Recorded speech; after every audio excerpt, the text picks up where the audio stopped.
Peace be upon you, and the mercy of Allah and His blessings. Yesterday I returned home exhausted and worn out. My wife Fatima said to me, "Why don't you change your clothes and rest a little until the food is ready?"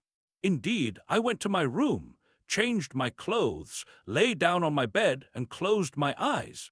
I didn't open my eyes again until I heard the muezzin calling for the prayer. I left the room heading to the kitchen and found my wife busy preparing the table. I sat down at the table and asked her, "What did you cook for us today, my beloved?" But she didn't reply. I asked again a second and third time, but she didn't answer. My astonishment preceded my anger, because for the first time in 20 years of our married life, I was speaking to my wife, and she was paying me no attention at all. I turned around and saw my son entering the kitchen. I asked him to bring a bottle of water from the fridge, but his response was the same as his mother.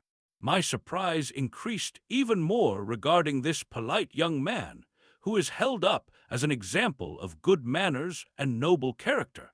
I was about to leave the kitchen when my wife said to my son, "Go and wake up your father for lunch." At that point, my shock reached its peak.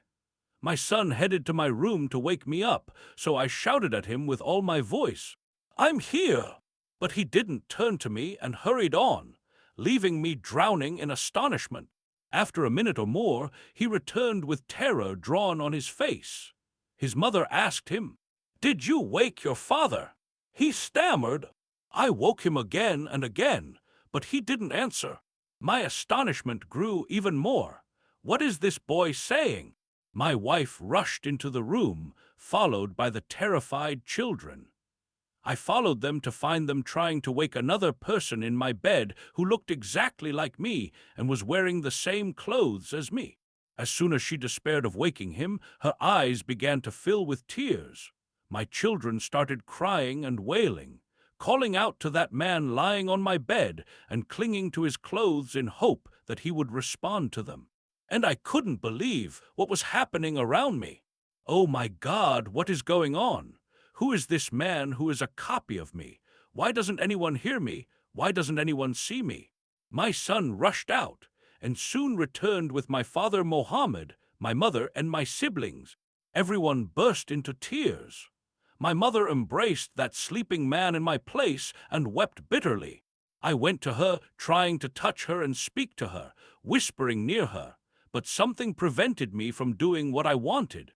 I turned to my father and my siblings, trying to make them hear my voice, but to no avail. My siblings went to prepare for the funeral. My father collapsed on the chair crying, and I was in complete shock and deep frustration from the horror of this disturbing nightmare that I was trying to wake up from.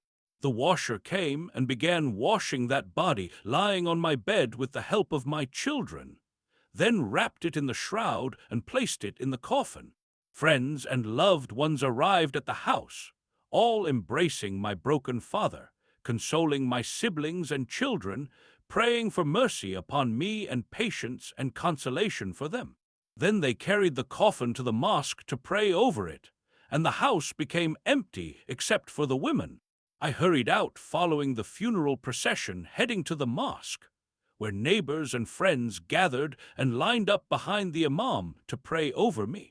Amid this great crowd, I found myself passing through the rows with ease and without touching anyone. The imam said the first, and I was shouting at them, "Oh, my family, oh, my neighbors, who are you praying over? I am with you, but you don't feel it. I call you, but you don't hear. I am in front of you, but you don't see. So why do you continue?"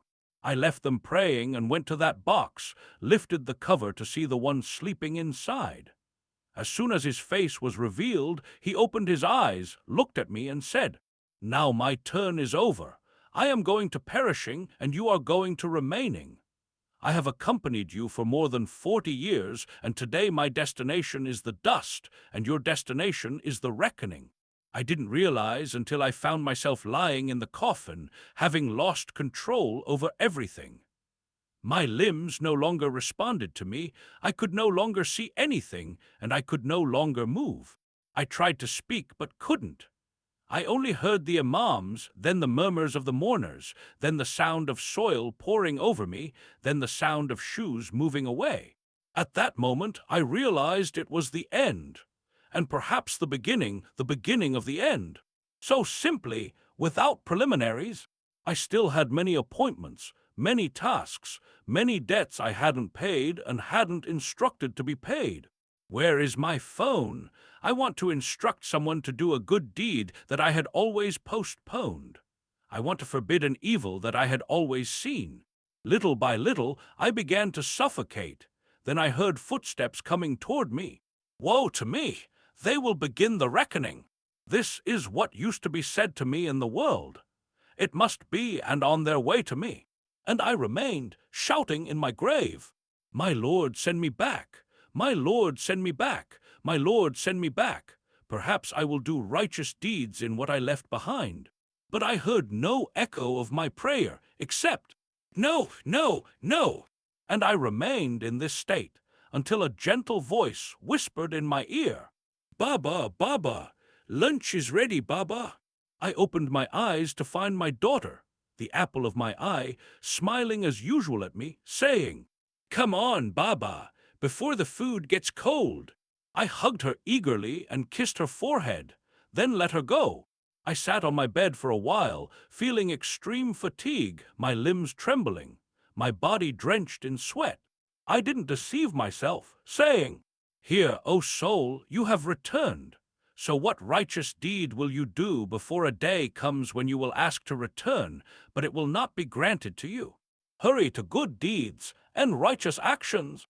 Allah the Exalted said, "And no soul knows what it will earn tomorrow, and no soul knows in what land it will die. Indeed, Allah is knowing and acquainted." Surah, verse 34. Thank you for following. Don't forget to subscribe to the channel, like the video, share it, and leave a comment mentioning Allah. Thank you for following.